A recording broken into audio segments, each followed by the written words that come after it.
She left school at 16 with few qualifications and little knowledge of politics. She only came into the House of Commons 2 years ago in 2015, but she has risen like a rocket and is now in charge of Labour's education policy herself. The Shadow Education Secretary joins me now. Thanks for coming in, Angela Rayner. Can I ask you, first of all, about access to education? Is it true that fewer working-class kids are getting into university education as a result of the tuition fees? Well, you know, Andrew, I don't believe that that's the case, actually, but I do believe that many working-class and part-time and older, mature students are actually leaving university. And there's three things that the coalition government helped with the Conservatives that they've done that have led to the disastrous situation that we're in today.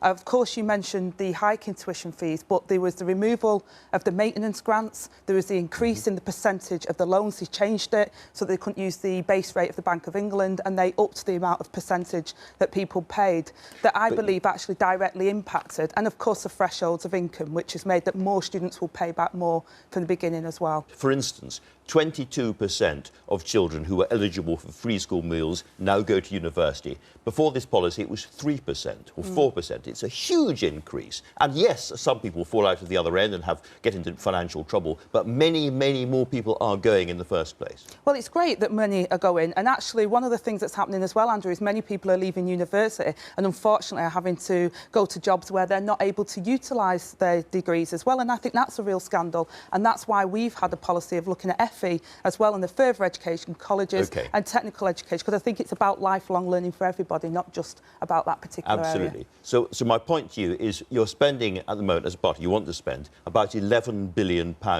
ending this tuition fee policy. Much of that money will go to relatively affluent middle class and upper middle class families and children. Would it not be better to spend that kind of money on getting rid of, replacing some of the tax breaks that have been taken away by the Tories for working class, the children's tax breaks and so forth, and spending it at the bottom end of society? Because the Fabian Society say you would actually make poorer families worse off compared to better off families. Well, it's 9.5 billion, the amount that will take for the student loans company to reverse the tuition fees. Plus the maintenance grants. And then, of course, the maintenance grants, which are for the most disadvantaged of students, and I think that's really progressive. But I make no apologies for actually a huge amount of our manifesto was about our National Education Service. And we talked about early years, we talked about Sure Start centres, which was the last Labour government that introduced them. We've lost a tremendous amount of our early years centres under the Coalition and the Conservatives. So we talked about a whole package arranged from the early years, cradle till grave, a National Education Service, which was about making sure that everyone has access to education. Because we know, Andrew, that that's how you make social progression. Absolutely that's how right. you ensure Absolutely that people can get on in life. But right at the end of the campaign, I think 7 days before polling, Jeremy Corbyn said that he wanted to think about wiping out the current student debt, which is a vast amount of money. It is. And he said that you are now going to be working on that policy.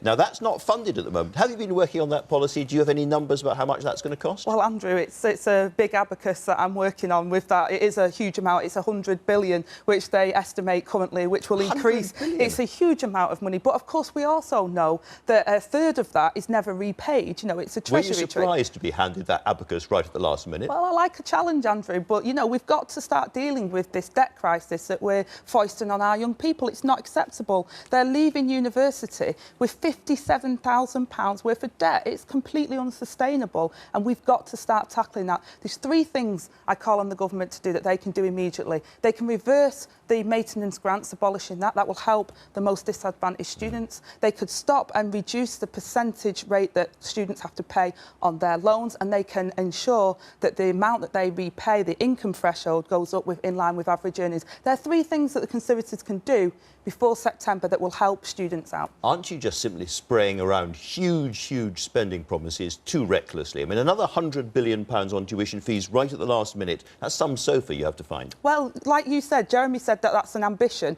It's something that he'd like to do. It's something that we will not announce that we're doing unless we can afford to do that. All right, can I turn to recent events? You're at the Durham Miners Gala. There's a picture of you with Jeremy Corbyn there, I think, doing a selfie from thing. And they were chanting your name, and you are now a big part of the current Labour leadership group. Can I ask you what you feel about the fact that so many of your colleagues were disinvited to that event? They were told they hadn't been supportive enough of Jeremy Corbyn and they were not going to be given hospitality by the Durham miners. Well, I don't like anything in the Labour family that disenfranchises any part of our movement because, of course, we are a big movement and we're all the better for it. And, you know, at the moment, we should be concentrating on making sure we're ready for a next general election because that manifesto, Andrew, I believe was the best manifesto Labour had done since the 1945 Labour manifesto. And I think it offers hope. And if we're divided and we're fighting each other, we're not going to be able to implement that. Because I noticed after the Luciana Berger row, one thing that was very obvious, not much was obvious about it, one thing was obvious was the almost complete silence from colleagues coming out to speak in her support. Can you say something in her support? Because you're not sounding like a terribly comradely party at the moment. Oh, no, we are. And, you know, Luciana, I worked with Luciana on Campaign for Mental Health because, I personally have been affected by that with my mum since I was about the age of 10. So I know how it affects families. And Luciana has done a tremendous amount of work. She's an absolute valued member of the team. And, anyone that talks of deselecting any of my colleagues, quite frankly, they need to think about actually who are the real enemy here, who are making the problems for our communities at the moment, who have made those disastrous policies that are hurting the people that need us the most, and it doesn't help them if we're fighting each other. Don't talk about deselection. And what about those people who say we're actually too broad a church in the Labour Party, we ought to be a narrower church? I love the church that I'm in the Labour Party, Andrew. It's my religion. I've been born and raised in the Labour movement and I'll continue to be happy that it's as vibrant and as democratic as it is.